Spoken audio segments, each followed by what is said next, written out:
Heureux de vous retrouver ce moment pour cette émission. Nous espérons que vous vous portez en bonne forme et que ça va. J'espère que tout le monde va bien. Nous sommes encore là pour vous servir le sport. Le sport dans notre pays et hors de notre pays. Et bien avant cela, c'est sport et santé. Roger, la santé hier. Nous saluons nos téléspectateurs, nos téléspectatrices. Shalom à tous et shalom à toutes. Salut pasteur, nous bénissons le nom de Dieu, celui qui nous porte tous les jours. En tout cas, nous faisons l'effort de tenir et nous rendons grâce à Dieu, la santé. Oui, faire l'effort de tenir, c'est ça surtout. Il faut faire l'effort de tenir parce que on en a besoin. L'effort, on en a besoin. On en a besoin parce que nous sommes tenus d'être en forme pour pouvoir donc vaquer à nos occupations. Déjà ce matin, très tôt, quand moi je venais, j'ai vu des papas, des mamans, des personnes un peu obèses. Quand bien même ils ne peuvent pas courir, au moins ils marchent. Ils marchent et j'ai dit, mais ça c'est un choix judicieux. Ils ont fait de prendre soin de leur organisme. Vous savez, comme on le dit souvent, un muscle qui ne travaille pas s'atrophie. Ça c'est clair. Un muscle qui ne travaille pas s'atrophie. Donc travaillez toujours, faites toujours le sport pour permettre à l'organisme d'avoir l'aération, d'avoir l'énergie nécessaire pour fonctionner. Pour que nos veines puissent être débouchées, il faut donc ces exercices, pareil, marcher, courir un peu. Ceux qui peuvent faire la natation le font, le saut, ainsi de suite, pour que les nerfs soient débouchés, une bonne circulation sanguine. Bien évidemment, Dieu a fait grâce à l'homme de découvrir ou bien de mettre en application sa connaissance pour s'offrir plusieurs types d'exercices physiques. Voilà. Ceux qui veulent jouer au foot, ils en jouent. Ceux qui ne sont pas bien au foot, il y a d'autres sportifs, que ce soit les sports collectifs ou les sports individuels, le basket, tout ça là, ça permet d'avoir la forme. Vous avez parlé de la natation. Au-delà de la natation, il y a d'autres disciplines qui demandent, même si ce ne sont pas des sports de compétition, c'est des sports de bien-être que nous sommes appelés à pratiquer. Mais si dans tout ça là, vous ne pouvez rien faire, au moins vous pouvez courir.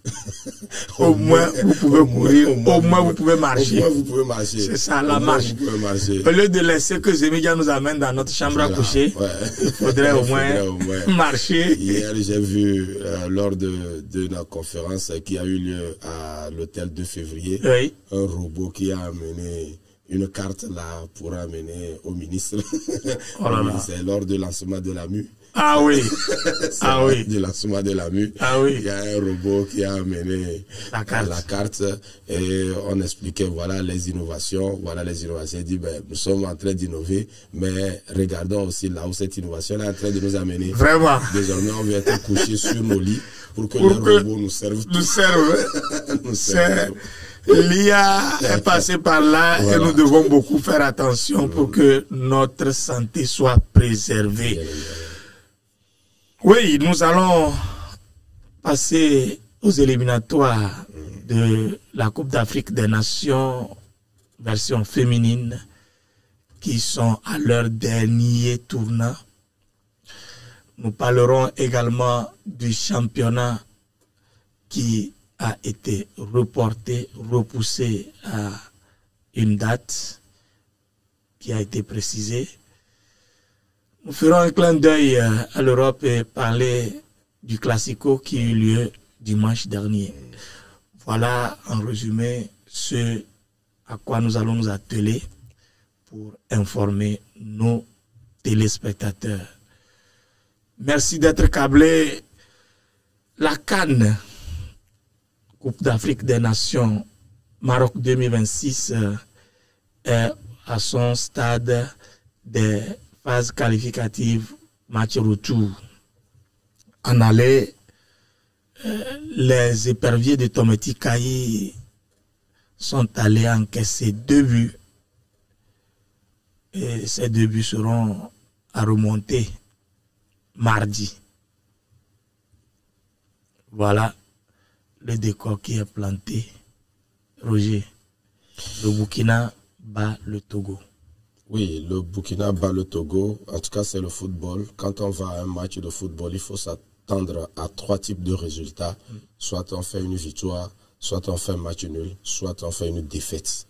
Alors, justement, sur la base de ces éliminatoires, en tant que Togolais, nos espoirs étaient portés sur les éperviers, la version dames. Et nous espérions qu'elle devait revenir avec une victoire pour donc au moins permettre de donner un peu de souffle, un peu d'espoir aux Togolais. Parce que justement, on semble dire que rien ne va plus pour les Togolais, rien ne marche, que ce soit les U17 et les U20 jusqu'aux seniors. Aucune sélection n'est plus sur, n'est plus sur l'affiche aujourd'hui. Et donc, nous ne comptions que sur cette version dame-là, peut-être pour avoir un peu de joie au cœur. Et donc, il fallait forcément que les éperviers dames puissent faire un bon résultat en terre burkinabé pour revenir espérer donc à arracher leur qualification ici, puisque comme vous l'avez dit, c'est le dernier tour pour pouvoir donc se qualifier pour la phase finale. Alors malheureusement, les éperviers dames sont tombés plus forts que qu'elles, et 2-0 dans des conditions, qu'est-ce qu'on peut dire, sur le match, comme nous l'avions dit, entre-temps, elle partait 50% de chance, ou bien 50-50. Et autant les Burkinabés pouvaient nous gagner, autant nous pouvions aussi les gagner là-bas, puisque justement le Burkina n'est pas quand même un foudre de guerre, comme on le dit, encore moins les dames. Donc nous pourrions faire quand même quelque chose. Il fallait quand même que les filles aillent faire leurs preuves, et voilà un peu le résultat qui est arrivé. Je crois que la première partie, elles ont pu tenir tête jusqu'à aller au vestiaire avec un score nul et vierge. Je crois que c'est en deuxième mi-temps, et tout a basculé. Donc si déjà nous voulons partir sur la base de ces analyses-là, on pourra dire que c'est la conséquence directe de notre championnat, ou bien de notre football que nous sommes en train de faire. Il n'y a pas la matière dans les veines, il n'y a pas la matière dans les pieds. Donc après 45 minutes, ça a commencé par lâcher.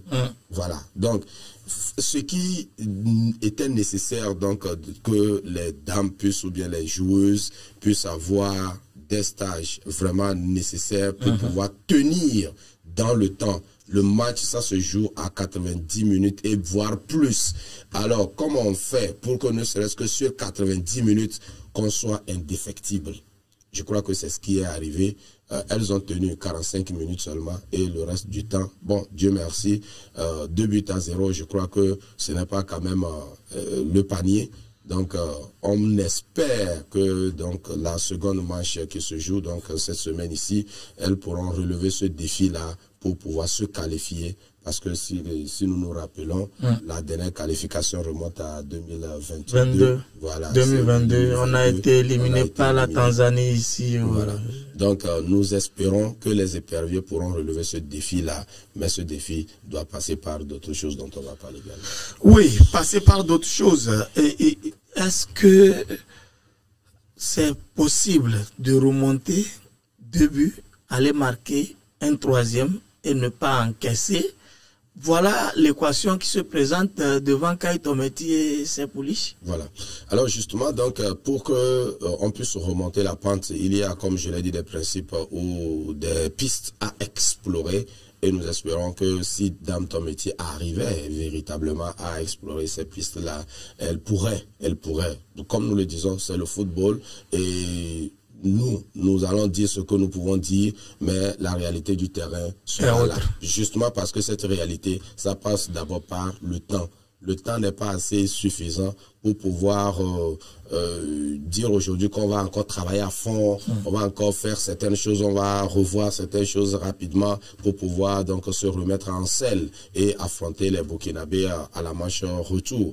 Voilà, le temps est tellement court puisque le match retour c'est dans 2 ou 3 jours, ça se joue juste derrière le match aller. Alors justement, est-ce que on a le temps d'analyser le match aller?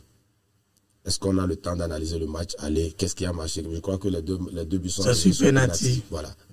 Alors, si justement les 2 buts sont arrivés sur penalty, il faut comprendre déjà que la défense a des problèmes.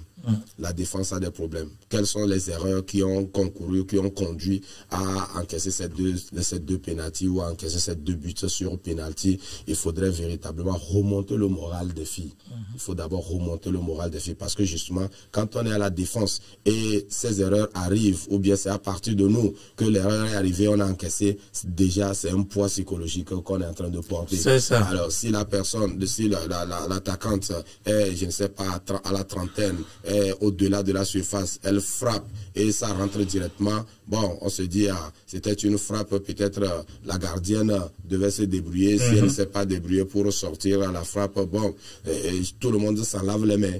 Mais à supposer que vous êtes vis-à-vis d'un défenseur ou bien d'un attaquant et que vous n'arrivez pas à défendre, on vous dribble, ou bien vous avez la balle, au lieu de dégager, vous n'avez pas pu dégager, on vous a arraché la balle, on vous a planté le but. Déjà, votre psychologie est touchée, est atteinte. Donc, voilà un peu ce qui se passe en matière de football. Il y a certains joueurs qui se culpabilisent lorsque la faute provient d'eux. Donc forcément, il faut leur remonter le moral. Il faut les repositionner psychologiquement rapidement pour pouvoir donc faire la fête. Bon, maintenant, avoir leur prestation. Est-ce qu'on a un banc qui pourrait faire la fête? Parce que ici, soit ça passe, soit ça casse. Voilà. On n'a plus rien à perdre. On n'a plus rien à perdre. Est-ce qu'il faut se jeter à l'eau dans cette match retour qui a quelque part, est-ce qu'il n'y a pas la pression du public aussi qui va déjouer les pronostics togolaises? Est-ce que oui, avant donc de venir donc au rôle que le public va jouer, je m'intéresse d'abord aux joueuses. Oui. Et comme je le dis, comme vous le posez si bien, est-ce qu'il faut se jeter tout de suite dans le jeu? Je dirais non, parce que justement nous partons avec un déficit. Oui. Voilà, de score. Alors si c'était peut-être sur un score nul et vierge, on se dirait, bon, on a besoin de buts, aller rapidement. Voilà, il faut pour mettre... Maintenant, ici, l'adversaire vient déjà avec un acquis. Oui. Donc, l'adversaire ne va pas se jeter dans le jeu. C'est clair.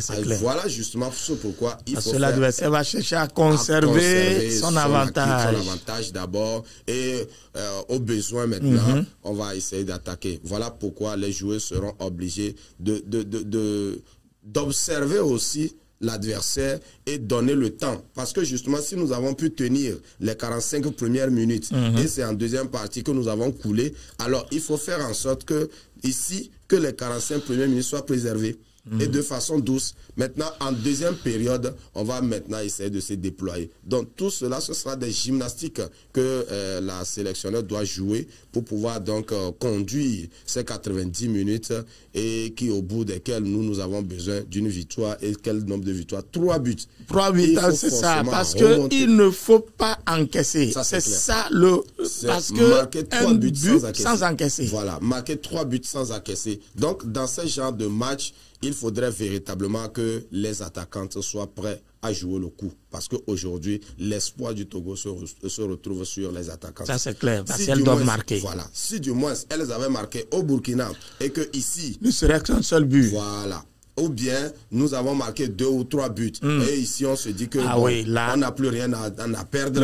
Alors, il faut défendre. Voilà. Donc, nos espoirs seront basés maintenant sur les défenseuses. Mais maintenant que c'est des buts que nous avons encaissés, on a besoin des attaquantes pour pouvoir maintenant relever le défi. Donc, voilà un peu le challenge qui est devant nous. Et nous espérons qu'avec l'effectif de Dame Tometi, comme nous l'avions dit, entre-temps, je crois qu'aujourd'hui, elle-même, elle a dit, elle affiche complet. L'effectif affiche au complet avec des joueuses qui sont revenues et qu'on sort avec toutes celles qu'elle a sélectionnées ici. C'est à elle maintenant de voir comment replacer les pions, ne pas encaisser, mais plutôt mettre des Nous parlons de ce public.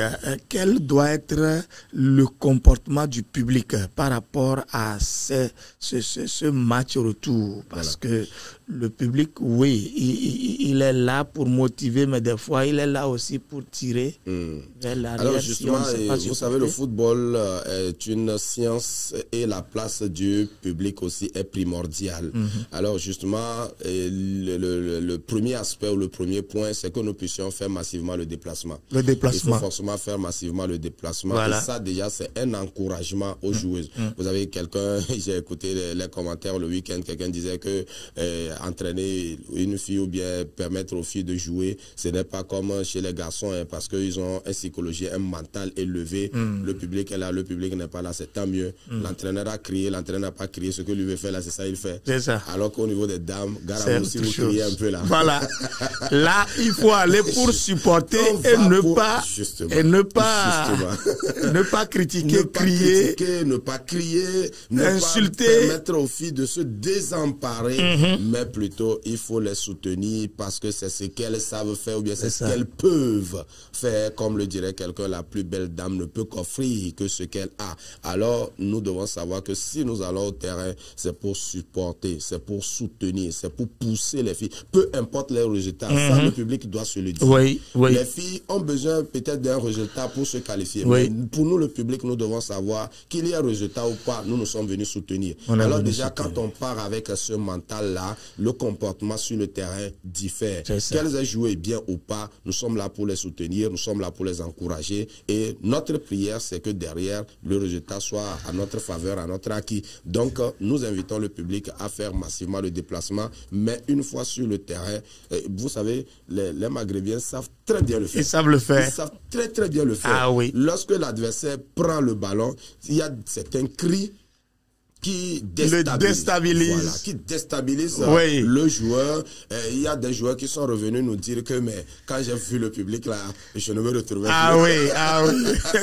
Je ne me retrouvais plus. Voilà. Alors que quand leurs joueurs prennent le ballon, la façon de les motiver, de les pousser vers l'avant, ça amène le joueur à se décupler, à se déployer d'une manière vraiment exponentielle. Donc voilà un peu ce qui va se jouer. Chers amis téléspectateurs, nous sommes invités à aller donc supporter cette dame afin que la deuxième qualification historique du Togo puisse arriver parce que bon, après cette première qualification, on a continué par végéter, mais il faudrait que ça puisse passer. Malgré le score du match aller, il faudrait que ça puisse passer et prions avec cette équipe. Et cela va passer également par les responsables, les dirigeants de ce football-là. Je crois qu'avec le nouveau ministre, ils ont fait un tour. Non, ils ont reçu les dames. Oui, ils ont fait un tour sur le dernier entraînement avant le Burkina. Et ils sont allés encourager les filles. On leur a dit, nous avons besoin de résultats, tout qu'on sort. Bien, il faut continuer toujours par leur parler. Elles ont besoin de voir les responsables, les autorités là à leur côté et les finances qu'il faut. Nous prions que cela aussi puisse se faire parce que justement, le football, ça va aussi avec les finances, leur manger, tout ce qu'il faut. Il faudrait que elles aient un état d'esprit tranquille, donc pour pouvoir donner le meilleur d'elles-mêmes. Avoir l'esprit tranquille pour pouvoir donner le meilleur. Nous espérons que le meilleur serait donné.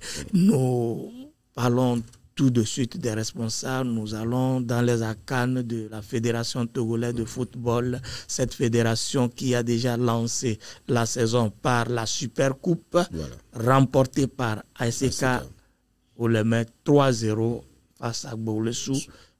Ça devait suivre en même temps le week-end qui a suivi par l'ouverture de la première journée. Cela n'a pas été le cas.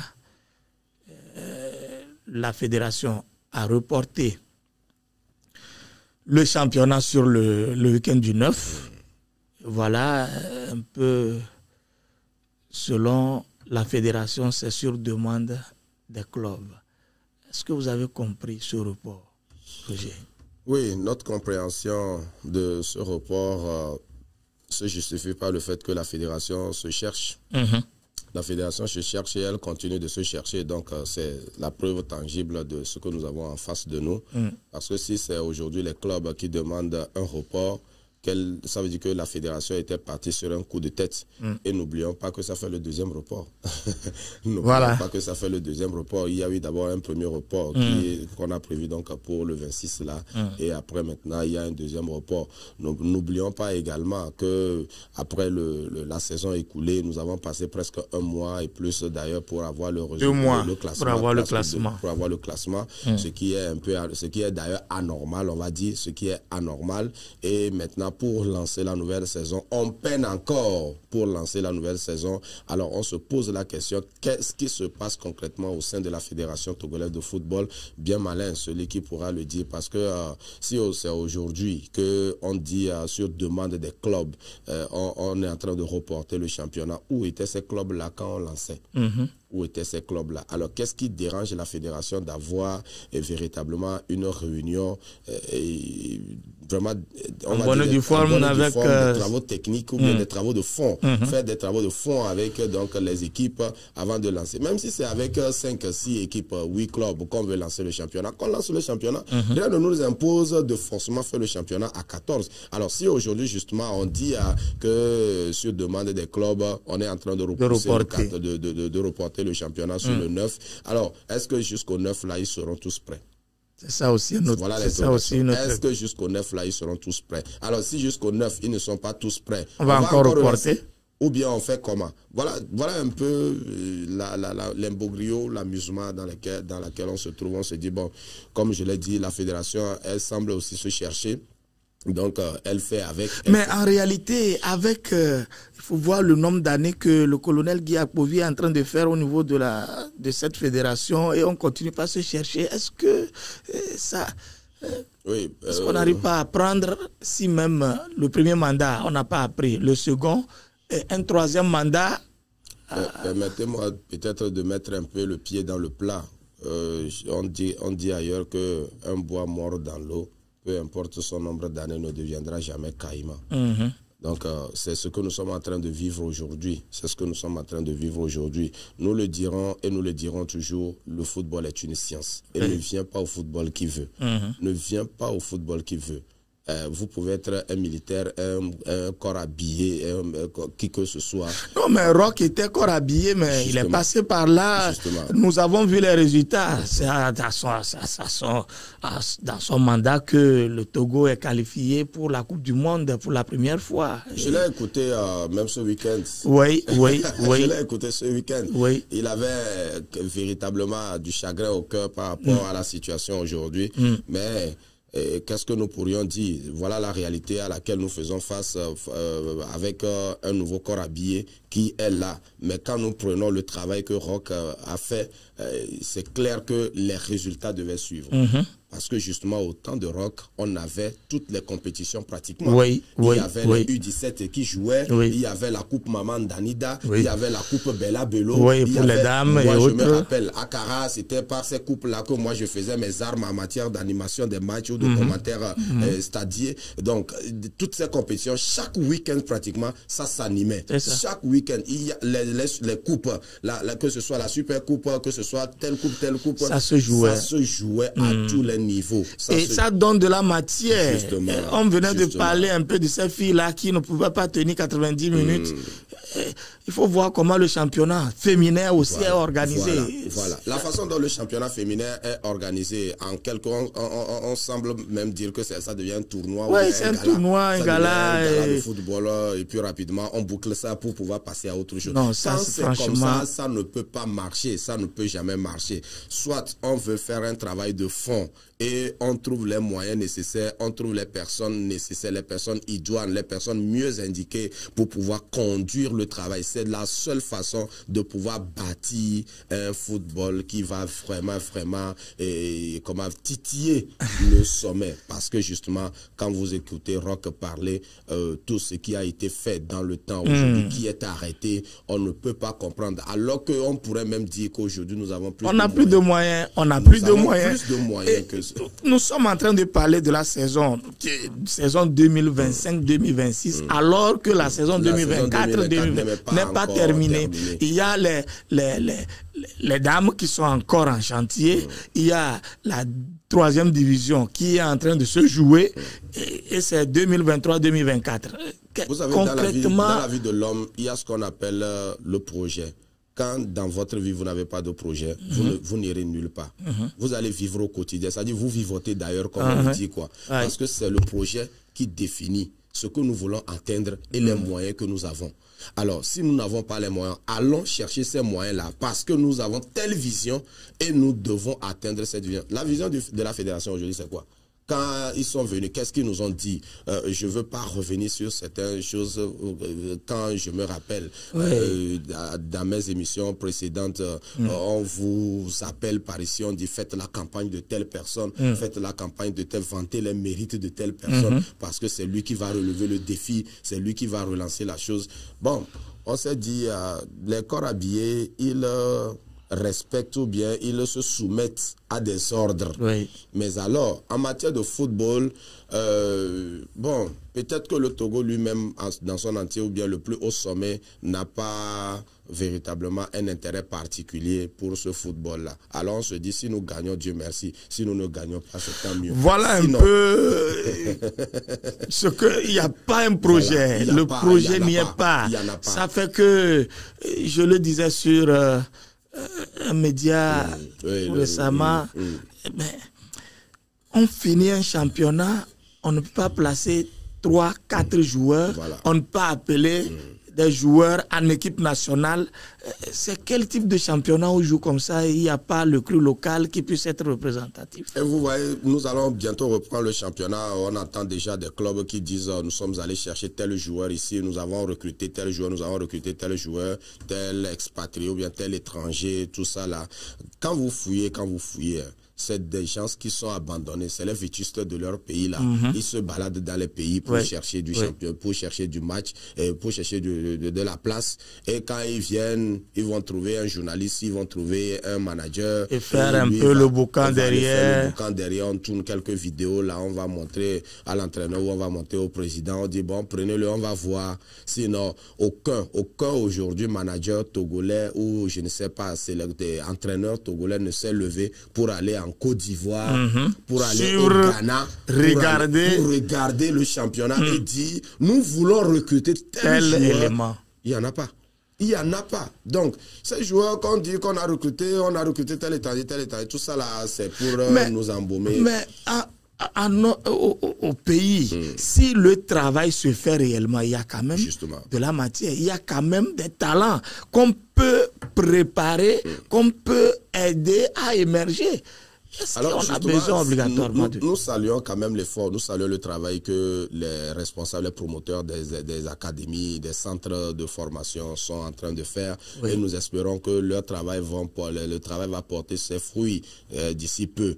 Mais alors pour l'instant, quand vous voyez un peu ce qui est en train de se faire, on est en train de griller les jeunes. On est en train de griller les jeunes parce que on ne leur permet pas, comme il n'y a pas de la matière, il n'y a pas de compétition, ces jeunes-là qui ont vraiment de talent, le talent est tué. Parce que justement, on saute les étapes parce qu'on veut manger ce qui est déjà cuit. On veut manger ce qui est déjà prêt. Alors pour ce jeune-là qui sort d'un centre, au lieu qu'il y ait les étapes pour le faire grandir, il n'est pas passé par le championnat de 3e division, le championnat de 2e division. On le parachute directement dans le championnat de 1re division. Ça fait 2 jours après, il devient vieux. Il est plus âgé que ses pieds et c'est fini. Ils sont grillés comme ça. Et d'ailleurs, quand vous prenez les quelques Togolais qui quittent, ils vont jouer dans quel pays? Ils vont jouer dans quel championnat? Les championnats exotiques. Tout ça là, c'est des déficits, c'est des retards que nous devons corriger. Il faut asseoir une base. Il faut promouvoir le football à la base. Que ça joue à la base. Et quand ça joue, c'est vrai, aujourd'hui, Dieu merci, comme nous l'avions dit, les infrastructures, on est en train de les installer ou de les améliorer peu à peu. Mais maintenant, sur ces infrastructures-là, il faut de la ressource humaine pour travailler. Il faut des personnes mieux outillées pour entraîner ces jeunes, pour les former et ne pas violer ou bien ne pas bâcler les étapes. Et c'est comme cela que nous allons retrouver. Nous attendons donc le 9 novembre pour voir si ça va enfin démarrer. On espère que ça démarrera et nous allons voir, mais que la fédération puisse travailler pour que la physionomie du football togolais puisse changer. Parce qu'à côté, on travaille. Ouais, et justement, peut-être qu'on nous dira aussi qu'on a ajouté 1 million de francs. On a ajouté 1 million de francs à la cagnotte que les clubs vont percevoir et ce n'est pas rien. C'est combien? Ce n'est pas rien. Au total, ça fait 16 millions désormais. 16 millions. Ça fait 16 millions. Si l'État donne 10 millions... Par rapport à 70 millions ailleurs, à côté. Oui, bon, on espère que ça va aller. Déjà, c'est bon. C'est voilà. Bon. Oh, c'est déjà un pas. Il ne faut pas jeter le bébé, le bain et le bébé. Chers amis téléspectateurs, nous sommes dans votre émission Sport et Santé et nous parlons de notre championnat qui va démarrer probablement parce qu'on est habitué au report. Oui, on est habitué au report. Qui va démarrer le 9. Ça démarre même, comment ça démarre? Bon, on démarre en corrigeant les choses et c'est ce qui a amené cette affaire de tesser les papiers des documents dans le championnat passé entre les clubs. On espère que cette fois-ci, tous les papiers seront véritablement prêts avant de démarrer. Il ne s'agit pas d'aller démarrer pour dire, bon, vous voulez démarrer? Non, on a démarré. Ok, on espère que ça va aller cette fois-ci, ça marchera. Nous faisons un clin d'œil à l'Europe après la Champions League qui a encore donné des fortunes diverses. Carton plein pour Barça. Barça a étrié son adversaire 7 buts à 1. Olympiakos 6 buts à 1. Le Barça a fait 6 à 1. Et c'est le PSG qui a fait 7-2. PSG a fait 7 buts à 2. Comment avez-vous suivi ces matchs? Nous avons suivi ces matchs-là avec beaucoup d'intérêt. Et comme nous l'avions dit, nous avons dit le match, les journées vont démarrer et nous allons voir la forme des équipes, la forme des clubs. Et je crois véritablement qu'à l'issue déjà de ces 3 journées, on voit déjà la forme de ces joueurs-là, les ténors ou les clubs les mieux placés sont en train véritablement de s'illustrer de la plus belle manière. Et je crois que le PSG aujourd'hui qui est au sommet, qui est au sommet d'ailleurs du classement, qui a fait 3 sur 3, qui a fait 3 sur 3 et avec tous ces jeunes-là. Dembélé est sorti du banc, il vient, il plante son but. Il plante son but et d'ailleurs même avec le match là avec Bayer Leverkusen.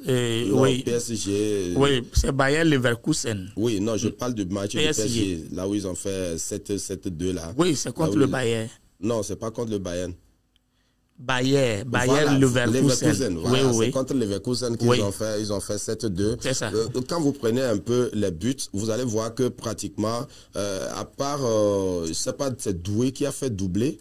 C'est Doué qui a, sinon tout le reste là, ils ont marqué un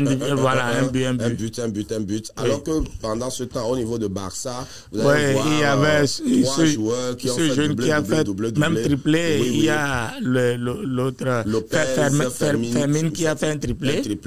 Et Lamine Yamal et l'autre ils ont complété. Donc déjà au niveau du PSG, il faut dire que chacun peut marquer à tout moment. Ils jouent un football vraiment intéressant et ils sont en train véritablement d'alerter encore tous les clubs comme quoi ils sont capables de conserver leur titre. Ils sont capables, je crois qu'ils ont pris une très bonne option pour aller donc au sommet. Et au niveau du championnat maintenant, qu'est-ce qu'il va se passer? Il faut peut-être baisser la pression pour mettre la pression au niveau de la Champions League. Comment est-ce que ça va jouer? Qui ne jettent pas toutes leurs cartouches dans les poules et dans les phases éliminatoires directes. Il faut le rappeler, ça ce sont les phases de poules. On a vu des clubs comme ça qui ont émerveillé dans les phases de poules.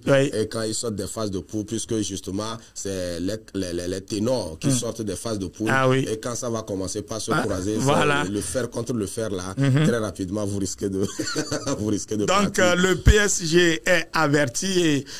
Mais ce qui est intéressant quand même, c'est qu'ils ont un banc profond. Ils ont une profondeur de banc. Ils ont une profondeur de banc. Donc que ce soit au niveau du championnat, au niveau de la Champions League, je crois qu'il revient à l'entraîneur maintenant de savoir positionner, de savoir manager les joueurs. Et encore faut-il qu'il n'y ait pas de blessés. C'est ça surtout. Pour que ça puisse véritablement réussir en fin de compte pour eux. Le Classico aussi a tenu toutes ses promesses le dimanche dernier. Tout le monde attendait véritablement parce que ça se jouait entre le premier et le poursuivant direct. Donc, c'est une question de vie et de mort. Soit ça passe pour Bayern et le Real Madrid qui va remonter, soit ça passe pour Barça qui devait conserver sa première place. Malheureusement, moi, avant peut-être de venir sur le jeu, avant de venir sur le score, le jeu ne m'a pas tellement plu parce que il y avait trop de déchets, il y avait trop, on dirait, d'amusement, où il y avait trop de, ça cognait trop. Est-ce que l'enjeu n'a pas pris le dessus sur le jeu parce que le monde entier était connecté, câblé pour suivre. Donc, il se disait il n'y a pas de pardon là. Les deux clubs sur le toit également de l'autre côté de la Liga entre donc le Real et le Barça. Donc, peut-être que c'est l'enjeu qui a tué. C'est des mini-journées, il faut le dire quelque part comme ça, sur le terrain. Ça a vraiment tué le jeu parce qu'il y avait tellement de déchets, ça cognait tellement. Je me suis dit, quand c'est comme ça, ça ne fait pas trop bien pour l'image de ces jeunes joueurs que nous voulons voir grandir. Mais la VAR aussi, est-ce que la VAR ne dénature pas le foot aujourd'hui? Il faut voir ce but de Mbappé, un joli bijou qui a été annulé comme ça par la VAR à cause de ce petit. Oui, et c'est aussi ça ce que la science est en train d'apporter à ce football-là. À un niveau, ça fait du bien. À un autre niveau, ça fait du mal. Là, c'est une épée à double tranchant. C'est une épée à double tranchant. Puisque pendant que les supporters de Real sont en train de maugréer ou de refuter à cette situation-là, les supporters de Barça se réjouissent. Ah oui, c'est vrai. Mais quand ça va arriver aussi pour le Barça, de l'autre côté, voilà ce qui va se passer. Donc, disons que la VAR fait du bien, mais la VAR aussi fait du mal parce que il y a, quand vous écoutez certains grands joueurs, ils vont vous dire, il y a ce qu'ils appellent la main de Dieu, il y a ce qu'ils appellent la main de Dieu Maradona. De Maradona. C'était des gestes à la lisière qui permettaient de prendre de l'avantage, surtout quand l'arbitre ne vous surprend ou l'arbitre n'a pas vu ce que c'est passé. Voilà, mais aujourd'hui avec la VAR, c'est limite quoi, difficilement ça pourra passer. C'est vraiment limite et nous espérons bientôt en novembre, début novembre, il y aura encore la Champions League qui jouera les quatrièmes journées et on espère de voir vraiment ceux qui émergent, ceux qui sont en train de montrer leur intention. On ne va pas oublier peut-être le Chelsea aussi qui est en train qui a fait aussi un carton plein à cette journée. Ils ont fait 5-0. Oui, Chelsea est en train de se retrouve quand même dans le top 10 pratiquement. Et donc bon, on espère que tous ces clubs-là, la quatrième journée, montreront de quoi ils sont capables. Roger, nous sommes pratiquement à la fin de cette émission. Qu'avez-vous pour nos téléspectateurs? Nous rendons grâce à Dieu pour la vie et de nos autorités, que le Seigneur les bénisse et les garde pour tout le travail qu'ils sont en train de faire, surtout si c'est au bénéfice de la nation, que le Seigneur les éclaire davantage. Et nous espérons qu'avec ce nouveau gouvernement qui est aussi arrivé, ils seront sous la conduite du Dieu divin et nous espérons que les Togolais vont pousser un ouf de soulagement. Les Togolais pousseront un ouf de soulagement. Nous remercions le Seigneur pour ces moments et nous disons merci à la RTJVA. Nous saluons nos collègues pasteurs à travers tout le pays. Nous disons également nos salutations à notre région Golfe Ouest. À la tête, mon président Soigné Jean-Baptiste, oui, qui est en train de, à petit coup, en train de redorer le blason de cette région et tous les membres du bureau régional, mes pères, je les salue. Il y a le pasteur Taglo, il y a le pasteur Dao, il y a le pasteur Gonçalves, avec qui nous travaillons en synergie. Et au cours de cette semaine, il y aura une réunion grandeur nature pour tous les représentants régionaux. Nous allons nous trouver à l'Est-Ao. Donc que le Seigneur conduise et sauve tous les frères qui viendront de l'intérieur. Nous profitons également pour saluer nos amis de... nous avons une télé des Assemblées de Dieu au Bénin. Oui. Éclat Divine TV. Éclat Divine TV. Ils étaient dans nos murs, les responsables étaient dans nos murs la fois passée pour le travail. Docteur, Je vous salue au passage. C'est eux qui étaient là. Ils sont venus, on a fait une séance de travail. Voilà. Nous espérons que le partenariat tiendra pour le meilleur. Soyez bénis et à nous revoir. Au revoir. Bye.